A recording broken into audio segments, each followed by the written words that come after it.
Bonjour, aujourd'hui c'est le 21 juin et je voudrais lire avec vous dans Romains chapitre 8, verset 14. En effet, tous ceux qui sont conduits par l'Esprit de Dieu sont fils de Dieu. Tous ceux qui sont conduits par l'Esprit de Dieu sont fils de Dieu.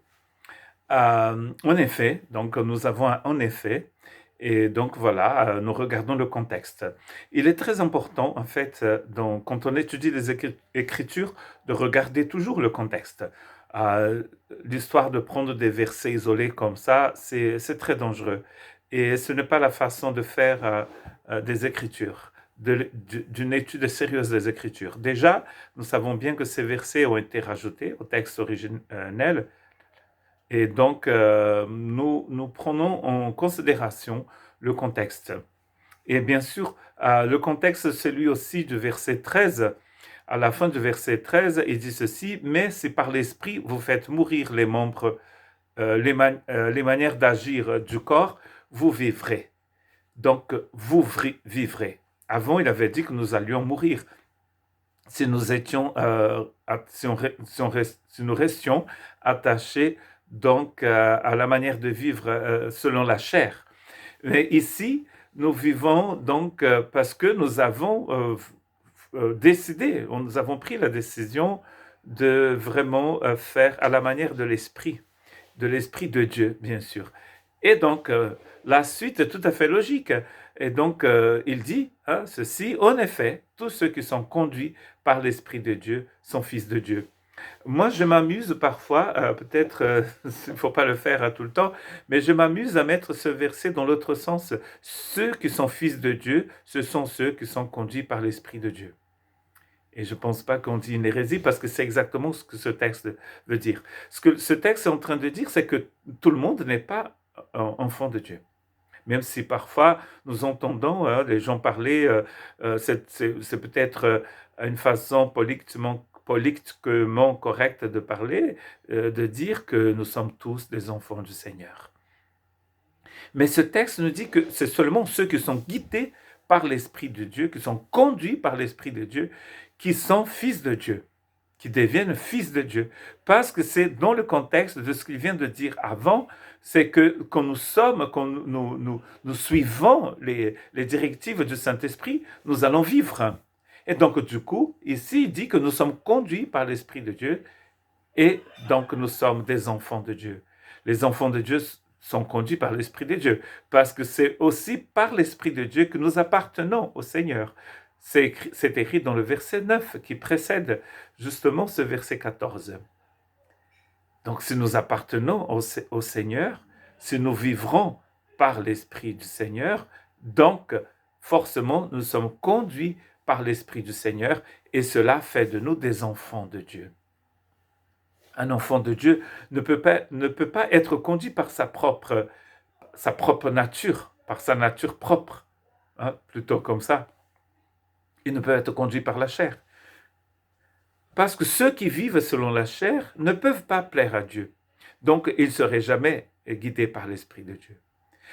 Et nous voyons que cet Esprit de Dieu n'est pas un esprit de violence, c'est un esprit très doux. D'ailleurs, on a l'impression dans ce chapitre 8 que l'Esprit de Dieu pleure pour nous. C'est un esprit qui est généreux, mais qui est aussi très sensible. Et donc, pour que nous puissions être guidés par cet esprit du Seigneur, il va falloir que nous ayons le désir d'être guidés par cet esprit. Il ne va rien du tout forcer. Il va nous guider selon ce que nous voulons être guidés par lui. Si nous prenons la décision d'être guidés par cet esprit, il va nous guider. Donc, en toute chose, j'ai étudié avec quelqu'un il n'y a pas très longtemps les paroles de Paul à l'église de Colosse, où il disait qu'il priait, d'ailleurs, il combattait pour eux dans la prière, pour qu'ils puissent être remplis de l'intelligence pour comprendre le mystère de Dieu, à savoir Christ. Pour bien saisir les réalités divines. Quand on saisit les réalités de ce mystère divin, nous comprenons que d'être guidé par l'Esprit Saint, c'est la meilleure chose pour chacun de nous. Car, vous savez très bien que nous avons une vie d'ensemble qui est très limitée. nous ne savons presque rien de notre vie, de notre avenir. Nous ne savons pas ce qui va se passer. Il y a quelques années, je ne pourrais jamais imaginer que je serais devant cette caméra en train de vous parler en français. Car ma langue maternelle, c'est le portugais. Mais me voici que vous parle en français. Il y a encore une dizaine d'années, je n'étais qu'un Brésilien. Depuis 10 ans, je suis aussi français. J'ai des papiers français. J'ai la nationalité française. Mais quand j'étais gamin, quand j'étais jeune, quand j'étais à l'école au Brésil, je ne pourrais jamais imaginer. Je ne savais pas. Je n'avais aucun moyen de savoir qu'un jour je serais en France et que je serais français. Mais Dieu le savait. Et voilà que Dieu a trouvé un moyen de me guider en toutes choses pour que je puisse être là. Cela fait plus de 20 ans que j'habite en France. On a envie de dire c'est dingue.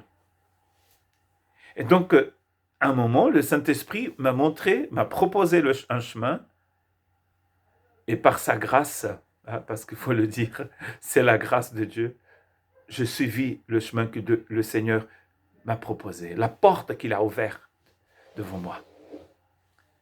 Et me voici. J'habite au Pays Basque, je vous parle en français. Parfois, j'essaie un peu d'apprendre la langue locale aussi, le basque. Mais je ne pourrais jamais imaginer, il y a quelques années, que je serais là, guidé par l'Esprit Saint. C'est le Saint-Esprit qui nous guide dans notre vie de tous les jours.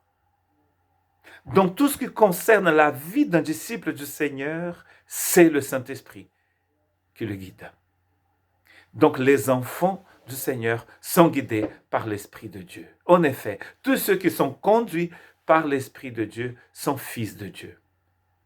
Que Dieu vous bénisse.